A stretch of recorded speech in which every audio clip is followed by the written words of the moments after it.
ni Cristo sa kanilang National Rally for Peace sa araw na ito. Magkakaiba man ang ating pananaw sa mga usapin ng bayan, pinagbubuklod tayo ng isang layunin, ang maitaguyod ang isang maunlad at payapang bansa.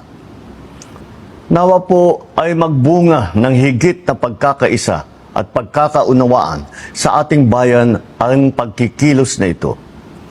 Nais ko ring ipaabot ang taus-pusong pasasalamat sa mga kapatid sa Iglesia ni Cristo sa patuloy ninyong pagsuporta sa administrasyong ito. Sa lahat ng pagsubok na hinaharap ng bansa, lagi kayong nakaalalay, tumutulong at nakikiisa.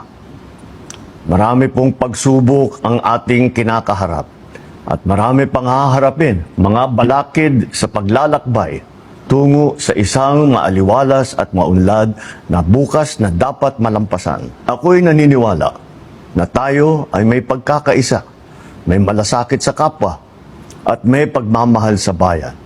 May tiwala sa kakayahan at higit sa lahat, may pananalig sa may kapal.